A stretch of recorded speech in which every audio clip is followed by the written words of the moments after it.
It's not working. What's happening is in here, that is the feeder there, and as you can see that ram, the little plunger is only going back a couple of inches. It should be going back the whole stroke all the way back to there. That opens up the tube so the product can fall in.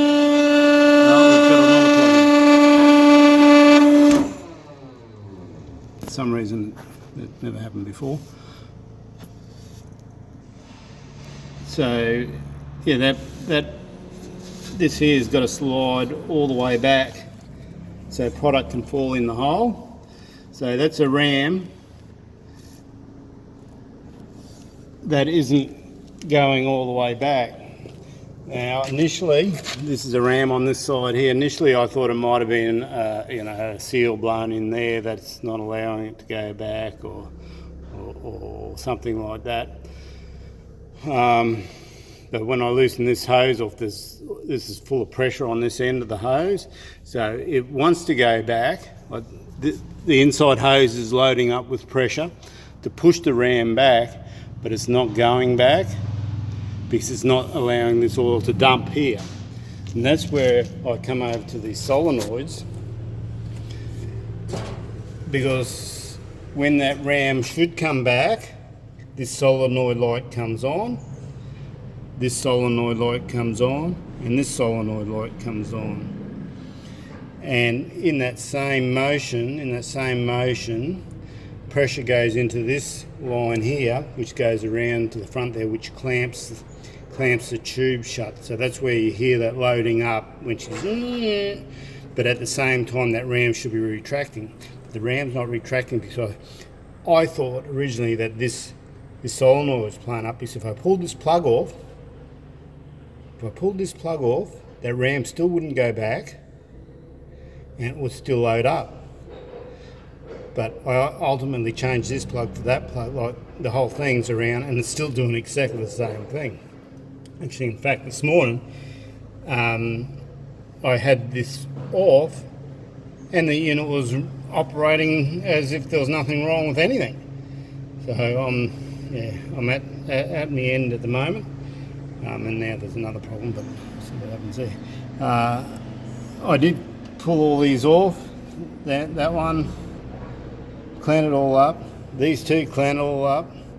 And the stupid thing is that we can get it running when it's cold. Like at the moment it's hot now because we've been stuffing around with it.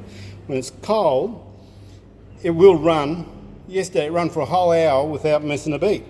Then it started playing up. This morning it probably ran for about 10 minutes without missing a beat. And then it started playing up. And then in between then and now, Nick and I have been mucking around with it. It's been all over the shop. Sometimes it'll work, sometimes it wouldn't. I put the test light in, make sure there's 24 volts there, make sure all the wiring's right, redone the wiring, retighten everything up. So everything's right on that. And the solenoid, you can hear it actually click, click, click, click. If I pull that on and off, that'll click, click, click, click. So I'm not now I don't think it's that solenoid. Yeah, so that's where we're at. It's getting, it's beyond me, I think. It'll have to go back to where it come from.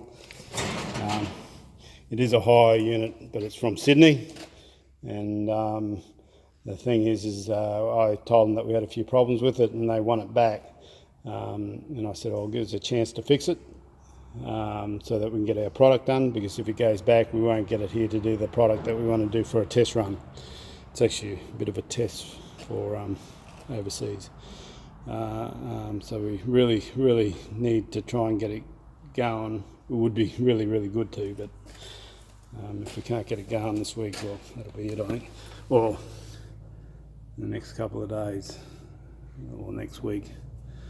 So that's the unit. It's fairly, it actually, once you get to know it a little bit, well, there's a lot of electronics in here. I checked the wiring out there, you know, but we are getting 24 volts there when it seems to be all right. The only one that, this solenoid in here, what I also done was I pulled this solenoid off when it was going, and some other action happened, you know, stopped working. It started doing something different.